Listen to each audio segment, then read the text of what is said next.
ಆದರೆ ಇಂಥ ಪ್ರಾಮಾಣಿಕ ವ್ಯಕ್ತಿಗೆ ಈ ರೀತಿ ಶಿಕ್ಷೆ ಅವಶ್ಯಕತೆ ಇತ್ತ ಅಂತ ನನಗೆ ಪೂರ್ಣ ವಿಶ್ವಾಸ ಇದೆ. ಈ ಪ್ರಾಮಾಣಿಕತೆ ವ್ಯಕ್ತಿಗೆ ದೇಶಕ್ಕೆ ಬೇಕೇ ಬೇಕು. ಇವತ್ತಿಲ್ಲ ನಾಳೆ ಇನ್ನೂ ಉನ್ನತ ಸ್ಥಾನಕ್ಕೆ ಧರ್ಮೇಂದ್ರ ಪ್ರಧಾನ್ ಅವರು ಹೋಗೇ ಹೋಗ್ತಾರೆ.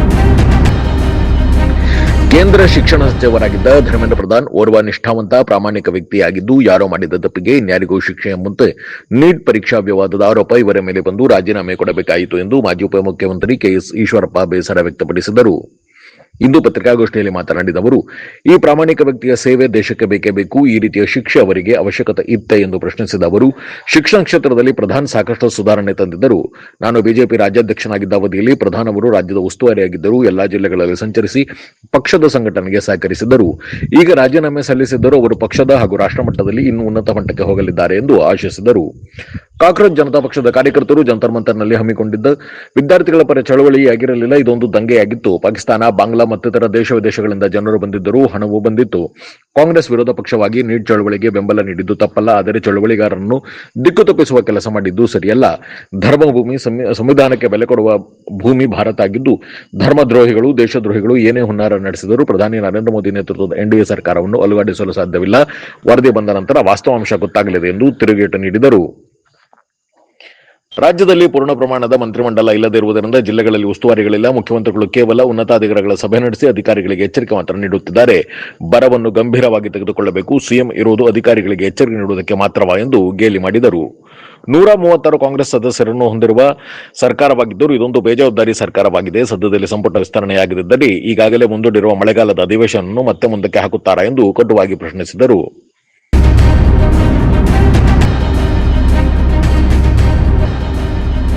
ಒಂದು ಸಣ್ಣ ಬ್ರೇಕ್ ನಂತರ ಕೆಎಸ್ ಈಶ್ವರಪ್ಪ ಏನು ಹೇಳಿದ್ರು ಕೇಳೋಣ ಬನ್ನಿ.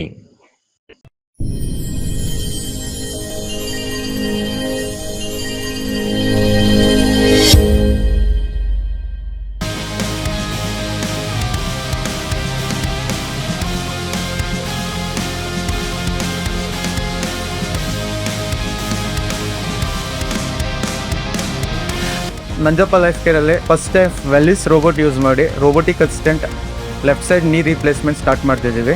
ಆ system is directly from USA, imported one. So ತುಂಬ ಜನ ಕೇಳ್ತಾರೆ ರೋಬೋಟಿಕ್ ರಿಪ್ಲೇಸ್ಮೆಂಟಿಗೂ ಕನ್ವೆನ್ಷನಲ್ ರಿಪ್ಲೇಸ್ಮೆಂಟಿಗೂ ವ್ಯತ್ಯಾಸ ಏನಂತ. ಸೊ ರೋಬೋಟಿಕ್ ರಿಪ್ಲೇಸ್ಮೆಂಟ್ ವ್ಯತ್ಯಾಸ ಏನಂದರೆ ನಿಖರತೆ ಜಾಸ್ತಿ ಇರುತ್ತೆ. ಈ ನಾವು ಕನ್ವೆನ್ಷನಲ್ಲಿ ನಾವು ಮಾಂಸಖಂಡ MCL ಲಿಗಮೆಂಟ್ ಅಂತ ಇರುತ್ತೆ, ಲಿಗಮೆಂಟ್ ರಿಲೀಸ್ ಜಾಸ್ತಿ ಮಾಡ್ತೀವಿ. ಸೊ ಪೇಷಂಟಿಗೆ ಪೋಸ್ಟ್ ಸರ್ಜರಿ ಪೇನ್ ಇರುತ್ತೆ. ಬಟ್ ನಮ್ಮ ರೋಬೋಟಿಕ್ಸಲ್ಲಿ ನಾವು ಅದನ್ನು ರಿಲೀಸ್ ಮಾಡೋ ಅವಶ್ಯಕತೆ ಇರೋಲ್ಲ. ಮತ್ತು ಮೊಬಿಲಿಟಿ, ಅರ್ಲಿ ರಿಕವರಿ ಇರುತ್ತೆ, ಮತ್ತು ಅಲೈನ್ಮೆಂಟ್ ಪ್ರಿಸೈಸ್ ಬರುತ್ತೆ. ಇದರಲ್ಲಿ ಡಿಫ್ರೆಂಟ್ ವೇರಿಯೇಷನ್ ಬರುತ್ತೆ. ಒಂದು ಕೈನೆಮ್ಯಾಟಿಕ್ ಅಲೈನ್ಮೆಂಟ್ ಅಂತ ಕರಿತೀವಿ, ಒಂದು ರಿವರ್ಸ್ ಕೈನೆಮ್ಯಾಟಿಕ್ ಅಲೈನ್ಮೆಂಟ್ ಅಂತ ಕರಿತೀವಿ. ಸೊ ಈ ಸಿಸ್ಟಮ್ ನಮಗೆ ಸರ್ಜನ್ಸ್ಗೆ ರಿಯಲ್ ಟೈಮ್ ಇಮೇಜಿಂಗ್ ಕೊಡೋದ್ರಿಂದ ನಮಗೆ ಎಷ್ಟು ಆ್ಯಕ್ಯುರೇಟಾಗಿ ಬೋನ್ ಕಟ್ ಮಾಡಬೇಕು ಮತ್ತು ಎಷ್ಟು ಆ್ಯಕ್ಯುರೇಟಾಗಿ ಹ್ಯಾಂಗಲಲ್ಲಿ ಇನ್ಸಿಷನ್ ತಗೋಬೇಕು ಅನ್ನೋದಕ್ಕೆ ಹೆಲ್ಪ್ ಆಗುತ್ತೆ.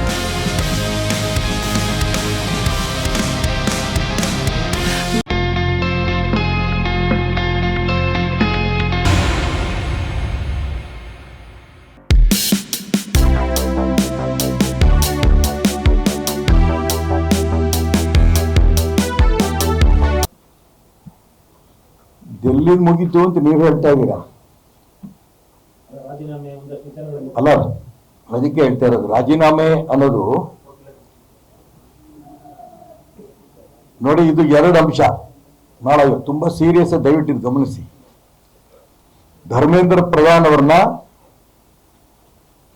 ಬಹಳ ಹತ್ತಿರದಿಂದ ವರ್ಷಗಟ್ಟಲೆ ಅವ್ರ ಜೊತೆ ನಾನು ಸಮಯ ಕಳೆದೆ. ನಾನು ಭಾರತೀಯ ಜನತಾ ಪಾರ್ಟಿ ರಾಜ್ಯ ಅಧ್ಯಕ್ಷ ಆದಂಥ ಸಂದರ್ಭದಲ್ಲಿ ಕರ್ನಾಟಕ ರಾಜ್ಯದ ಭಾರತೀಯ ಜನತಾ ಪಾರ್ಟಿಯ ಪ್ರಭಾರಿಗಳಾಗಿದ್ದರು. ಪ್ರತಿ ಜಿಲ್ಲೆಗೂ ಸಂಘಟನೆಗೋಸ್ಕರ ಬಂದು ಪ್ರಾಮಾಣಿಕ ಪ್ರಯತ್ನ ನಡೆದಂಥ ವ್ಯಕ್ತಿ, ಬಹಳ ನಿಷ್ಠಾವಂತ ಕಾರ್ಯಕರ್ತರು, ತುಂಬಾ ಪ್ರಾಮಾಣಿಕರು.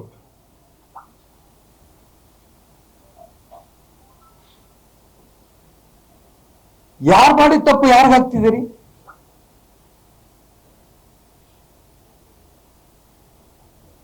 ಒಂದೇ ಮಾತಲ್ಲಿ ಹೇಳಿದ್ರು, ಪ್ರಧಾನ ಮಂತ್ರಿಗಳು ಹೇಳಿದ್ರು, ಅಮಿತ್ ಶಾನು ಹೇಳಿದ್ರು, ವಿದ್ಯಾರ್ಥಿಗಳ ಹಿತ ಮುಖ್ಯ, ಅಧಿಕಾರದ ತ್ಯಾಗವನ್ನು ಮಾಡಕ್ ನಾವು ತಯಾರಿರ್ತ. ಆದ್ರೆ ಇಂಥ ಪ್ರಾಮಾಣಿಕ ವ್ಯಕ್ತಿಗೆ ಈ ರೀತಿ ಶಿಕ್ಷೆ ಅವಶ್ಯಕತೆ ಇತ್ತ ಅಂತ ನನಗೆ ಪೂರ್ಣ ವಿಶ್ವಾಸ ಇದೆ. ಈ ಪ್ರಾಮಾಣಿಕತೆ ವ್ಯಕ್ತಿಗೆ ದೇಶಕ್ಕೆ ಬೇಕೇ ಬೇಕು. ಇವತ್ತಿನ ನಾಳೆ ಇನ್ನೂ ಉನ್ನತ ಸ್ಥಾನಕ್ಕೆ ಧರ್ಮೇಂದ್ರ ಪ್ರಧಾನ್ ಅವರು ಹೋಗೇ ಹೋಗ್ತಾರೆ.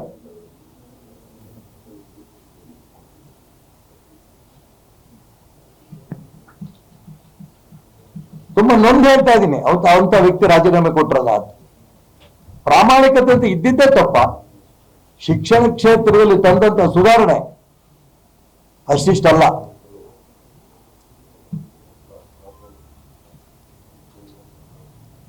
ನೀವು ಚಳುವಳಿ ಮುಗೀತು ಅಂದ್ರಿ,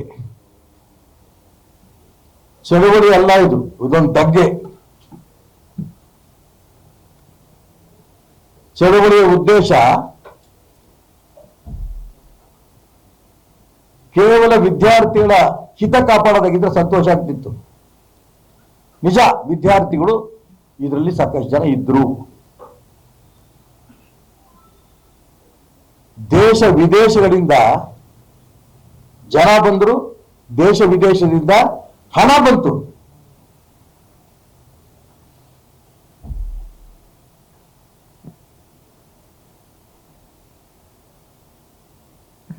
ಯಾವ ವ್ಯಕ್ತಿ ಹೇಗೆ ಅಂತ ಗೊತ್ತಿದ್ರು ಕೂಡ ಸ್ವಲ್ಪ ತಡ್ಕೊ. ನಾನೇ ಮೇಲೆ ಕೊಟ್ಟಿದ್ದೀನಿ.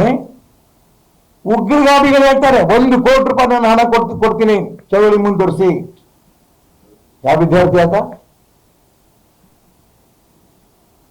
ಪಾಕಿಸ್ತಾನದಿಂದ ಇಲ್ಲಿ ಬಂದಿದ್ದಾರೆ, ಬಾಂಗ್ಲಾದಿಂದ ಇಲ್ಲಿ ಬಂದಿದ್ದಾರೆ, ಇನ್ನು ಅನೇಕ ವಿದೇಶಗಳಿಂದ ಬಂದಿದ್ದಾರೆ. ಅವ್ರ ಉದ್ದೇಶ ಏನು? ವಿದ್ಯಾರ್ಥಿಗಳಿಗೆ ಅನುಕೂಲ ಆಗ್ಬೇಕು ಅಂತ ಪಾಕಿಸ್ತಾನ, ಬಾಂಗ್ಲಾ, ಬೇರೆ ಬೇರೆ ದೇಶದಿಂದ ಬಂದ್ರೆ ಇಲ್ಲಿಗೆ ರುಚಿ ಕಂಡ್ಬಿಟ್ಟಿರು. ನೇಪಾಳ ಸರ್ಕಾರವನ್ನ ಅರಾಜಕತೆಯಿಂದ ಬಿಡಿಸಿದ್ರು, ಬಾಂಗ್ಲಾ, ಶ್ರೀಲಂಕಾ ಬಿಡಿಸಿದ್ರು. ಯಾವುದೇ ಕಾರಣಕ್ಕೂ ಇದು ಹಿಂದೂಸ್ತಾನ. ಬಾಂಗ್ಲಾ, ಶ್ರೀಲಂಕಾ, ನೇಪಾಳ ಅಲ್ಲ, ಹಿಂದೂಸ್ತಾನ.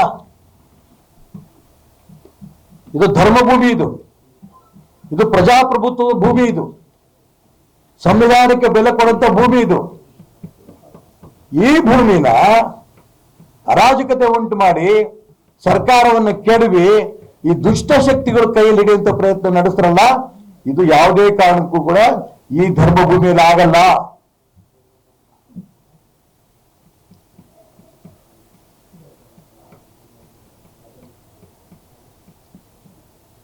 ಏನೇ ನಡೀತು ವಿವರಕ್ಕೆ ಹೋಗಲ್ಲ ನಾನು. ಭಾರತ್ ಮಾತೆ ಬಗ್ಗೆ ಟೀಕೆ. ಭಾರತ ನಿಮ್ ತಾಯಿ ಅದ್ರ ತಂದೆ ಯಾರು? ಪತ್ರಿಕಾಗೋಷ್ಠಿ ನಾನು ಹೇಳಕ್ಕೆ ಇಷ್ಟಪಡಲ್ಲ, ನಾಚಿಕೆ ಆಗತ್ತೆ. ನಿಮ್ಮ ಅಪ್ಪ ಯಾರು ಅಂತ ಹೇಳಿದಕ್ಕೆ. ರಾಮ ಸೀತೆ ಎಲ್ಲ ಧರ್ಮದ್ರೋಹಿಗಳು, ದೇಶದ್ರೋಹಿಗಳು ಅರಾಜಕತೆಯನ್ನು ಉಂಟು ಮಾಡಂತ ಪ್ರಯತ್ನ ಮಾಡಿ ಇದನ್ನ ಕೇಂದ್ರದ ನರೇಂದ್ರ ಮೋದಿಯವರು ಚಾಣಾಕ್ಷತೆಯಿಂದ ಇದನ್ನ ಮುರಿದ್ರು.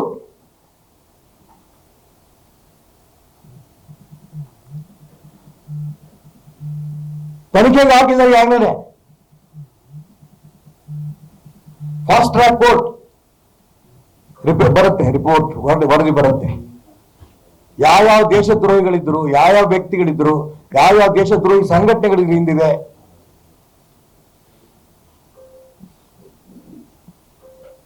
ನಾನು ಕೇವಲ ಕಾಂಗ್ರೆಸ್ನವರು ಟೀಕೆ ಮಾಡಕ್ಕೆ ಇಷ್ಟಪಡಲ್ಲ. ಒಂದು ವಿರೋಧ ಪಕ್ಷವಾಗಿ ಅವ್ರ ಕೆಲಸವ್ರು ಮಾಡಂತ ಪ್ರಯತ್ನ ನಡೆದ್ರು. ಆದ್ರೆ ಅವರು ಗಮನಿಸಬೇಕು ಯಾರ್ಯಾರು ಈ ಹಿಂದಿದ್ದಾರೆ. ಆ ವರದಿ ಬಂದ ನಂತರ ಇಡೀ ದೇಶದ ಜನಕ್ಕೆ ಗೊತ್ತಾಗುತ್ತೆ, ಪ್ರಪಂಚದ ಜನ ಗೊತ್ತಾಗುತ್ತೆ, ಇದು ಹಿಂದೂಸ್ತಾನ, ಇದು ಧರ್ಮದ ಭೂಮಿ, ಇದು ರಾಮಕೃಷ್ಣರ ಭೂಮಿ, ಇಲ್ಲಿ ಅರಾಜಕತೆ ನಡೆಯಕ್ಕೆ ಅವಕಾಶ ಇಲ್ಲ ಅನ್ನೋದು ಆ ವರದಿ ಬಂದ ನಂತರ ಗೊತ್ತಾಗುತ್ತೆ. ಆ ವರದಿ ಬಂದ ನಂತರ ಸಂಬಂಧಪಟ್ಟ ವ್ಯಕ್ತಿಗಳು, ಸಂಘಟನೆಗಳು ಸರಿಯಾದ ಶಿಕ್ಷೆಯನ್ನು ಅನುಭವಿಸ್ತಾರೆ, ಇದರಲ್ಲಿ ಯಾವ ಅನುಮಾನನೂ ಇಲ್ಲ.